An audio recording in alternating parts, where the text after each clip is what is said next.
Dana White appeared on Pardon My Take today and confirmed that fighter pay will increase with the new Paramount deal. Dana said, listen, when you do a deal like this, it's obviously, we are talking about how good it is for the fans. It's obviously good for the company, but it's incredible for the fighters. We always had a motto where you eat what you kill type thing with the pay-per-views. Mathematically, you just figure that out. It's going to be incredible. Since 2001, the day we bought this company, the fighter pay has gone up.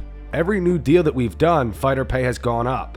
Obviously, fighter pay will go up for this deal. Not just financially for the fighters, but with the amount of exposure they're going to get. More people can tune in for $12.99 than they could for $80 plus. About 2 weeks ago, Ben Askren had to return to the hospital due to complications after his double lung transplant. Ben Askren shared that he is finally coming home. He posted this photo to his Instagram. In the caption, he wrote, "Escaped again. Hopefully this time it sticks."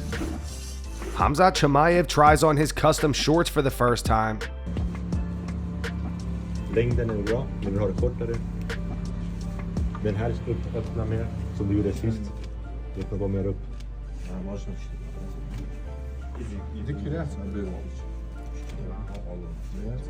Sure.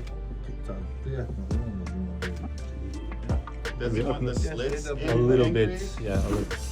Dricus Du Plessis believes Khamzat Chimaev is definitely concerned about his cardio ahead of UFC 319. We entered the UFC at the same time. Yeah, that's true. I'm on my third title defense. He's fighting for his first title. It's there's experience plays its role. Being there 5 rounds. Don't tell me Khamzat is not going and saying, yeah, I kill everybody, I smash everybody. Great. You know in your head, you know you haven't been able to fight the pace you want to once the 3rd round comes. Now you know you have to fight that 5th round. Now you know. Doing it in training is completely different. Now you're in a fight, you know, what do I do if this goes for 5 rounds? So are you going to start now to conserve energy in the 1st and 2nd? Then you're not fighting your fight. But we saw with the Whittaker fight, he's not going to do that. He went out there full speed once again.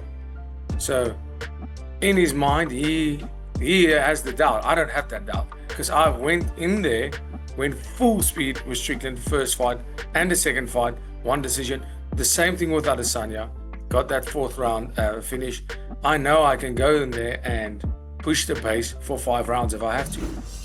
Last week, Henry Cejudo said he thinks both Aaron Pico and Lerone Murphy would defeat Alexander Volkanovski at this point in his career. Volk doesn't seem to agree with Henry in the slightest. On a fight with Aaron Pico, Volk told Main Event TV, "It excites me because I'd crumble him in the wrestling department. He might be good for 1 takedown, 2 takedowns. If he even gets me down, I'm straight back up. His best bet is to obviously try to land a big shot. Other than that, I mop the floor with him.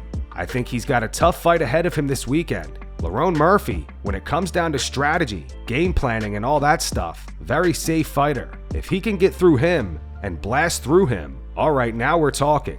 Now I could take it a bit more serious. Now I can look into it a little bit more.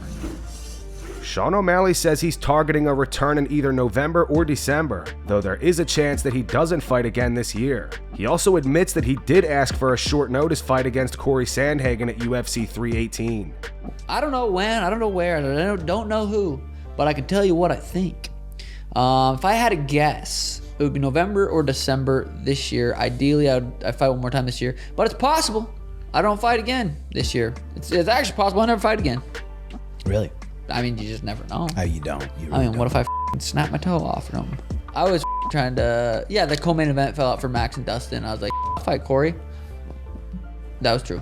But it just didn't make sense. I don't even know if it got offered to Corey, but it just didn't make sense because he has guaranteed a title. The title fight was probably in the works, so it didn't make sense for them to do that. So yeah, but you saying yes for a 15-minute fight with him is pretty. It was like 2 weeks after the Merab fight. Like, but dude, the thing right after a fight, like you're so, like a week or 2 right after a fight, you're just like, I want to fight next week. I want to be, and then you chill for a little bit. You're like, I'll chill for a little bit. Yeah, then once you get into chilling, you start chilling a little bit. But it's good. My toe finally starting to feel actually better, for real this time. Mm-hmm. So that's good. Dan Hooker fired back at Charles Oliveira's recent comments. Charles is set to face Rafael Fiziev at UFC Rio, but claimed multiple lightweights including Dan Hooker turned him down. Earlier this week, Charles told AG Fight which of the top guys would come fight me in Brazil. None of them would come here to fight in Brazil. You know what's going to happen today? Tomorrow, when you release this clip, a bunch of them will say, I would. But in reality, I'm not a guy who goes around playing games. But I was offered names and they didn't even want it. So today, when you release this, these guys will tweet coward. I wanted it, he didn't want it. But it's a lie. My whole life it's been like this. They poke around, talk from the other side. When I say, come on, I'm here, they take it and run the other way. Dan Hooker, this guy is also just talking for a long time. The soap opera, you already know. It's been going on for years. He talked and talked and talked and it never happened. So really it's all talk. He talked a lot of nonsense, but when he's called, he doesn't go. Dan Hooker fired back in an interview with Sky Sport. He said, false accusations. You think that's really how that phone call went? They said, do you want to fight semi-conscious Charles Oliveira? And I said, oh no, I'm scared of Charlie Olive's lifeless body floating around the cage. No, I was never offered that fight. I require medical clearance. He did not medically clear me for October. He cleared me for November. Now I don't know if he can give me Dr. Doolittle's number or whatever veterinary clinic he went to sign off on his brain, because if you put his brain, it would still be mashed potatoes in an MRI machine. I don't know who watched his last fight against Ilia Topuria and seen the back of his head bounce off the mat like a bouncy ball, and they said, you know what? I would like to see him next for a fight in 6 weeks' time. Carlos Prates explains why smoking cigarettes actually helps him with his weight cuts. He is set to face Jeff Neal this weekend at UFC 319. Forgive me, I always have to ask this because I'm fascinated by it. Are we still smoking as many cigarettes as we used to? Yeah, I smoke like 8, something like that per day. Even now? Even in Chicago, you're doing it? Yeah. No, like weaning off it. Bro, you know, sometimes I start to smoke a little bit less, but it's hard, you know, it's hard. I get really excited and then I want to eat, and I cannot eat like pizza all day. Yeah. You know, so I prefer smoke than I have some problem to make weight. Even on the fight day, you'll still smoke? Yeah. I like to smoke before go to stadium, you know, like because we cannot smoke on the locker rooms. Sure. Smoke before, and then I go there and. What's your favorite brand? Marlboro. Oh yes, that's I saw you have a shirt that is sort of like the Marlboro style, right? Yeah, Full Violence did the shirt. Eric Nicksick opened up about his current relationship with Sean Strickland. Following Sean's second loss to Dricus Du Plessis, Nicksick publicly criticized his performance on his podcast, describing it as underwhelming and uninspiring. The remarks drew mixed reactions, with some believing they should have been addressed privately. Sean later responded by saying Nicksick would probably not be in his corner for his next fight. You know, I think, you and I were talking earlier about like even the Strickland situation, probably put a negative light on me for some of the things that I said, but we all know, the people inside know where my heart was and what I was getting at. What the intent was. What the intent was. Yeah. It didn't come off the way that it needed to and the way I wish it would have. Yeah. So in a lot of that, I'm gonna wear a lot of hate because of the way it came off to some people, right? And again, it was a mistake on my part, and I wish I would have worded it better. Yeah. Like Sean and I are on great terms, like we talk every day. Yeah, we're fine. He's my brother. Yeah, he really is. Right. Like, and brothers fight, and brothers tussle, brothers argue. You know, and look, man, like at the end of the day, Sean knew where my heart was. Right. Like Sean knew what I was getting at, and we have to be better as a whole, like myself included. Dricus Du Plessis gave his prediction for the upcoming middleweight title fight between Nassourdine Imavov and Caio Borralho. The two are set to fight at UFC Paris on September 6th. Speaking to CBS Sports, Dricus said Imavov has put in some good work and Caio Borralho irate him.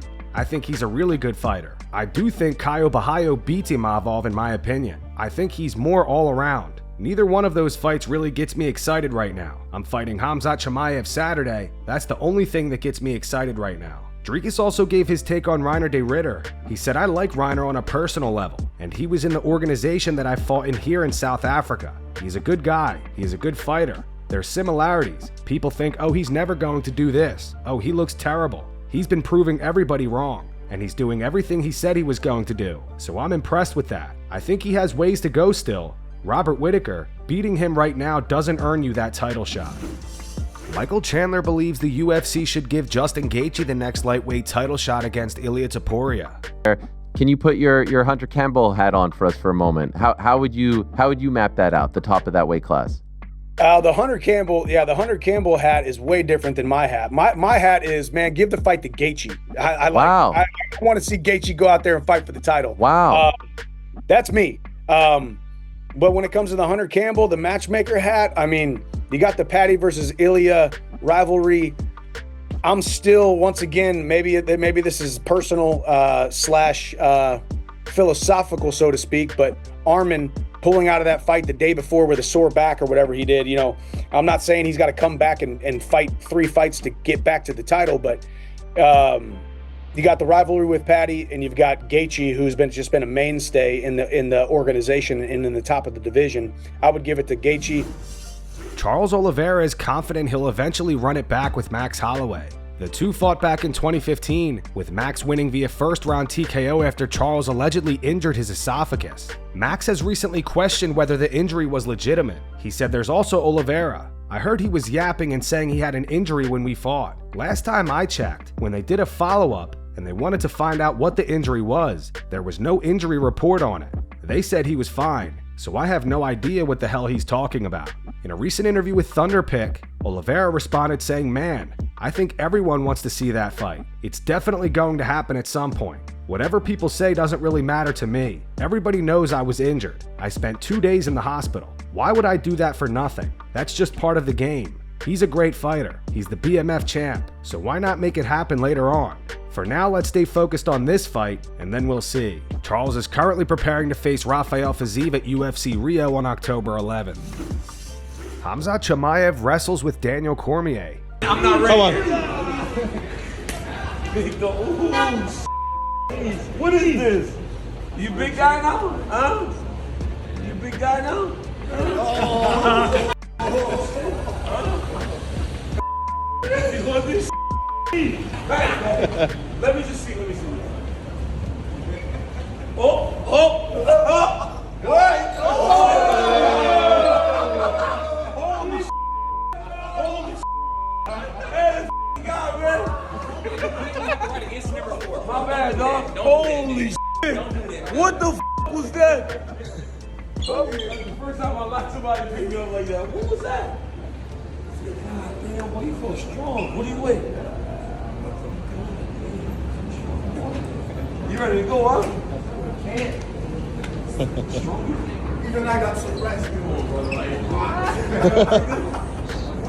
Jesus Christ. And that's going to wrap it up for the news. Thanks for watching. For daily MMA news and content, subscribe to Full Mount MMA and click the bell icon to be notified when we post videos. Here are the 3 top comments from last video. The first one's from Mark. It says, "Shout out to the streamers that carried us through the pay-per-view era." The second one's from North Viking King. It's in reference to Khamzat Chimaev's custom shorts. It says, "Looks like my 5-year-old swimming trunks." And the final one says, "Jesus, nobody cares about Conor and Jones anymore. Move on already." Those were the 3 top comments from last video. If you want to be featured in the next one, all you have to do is comment down below. And if you missed yesterday's news, click the video on screen right now to get caught up.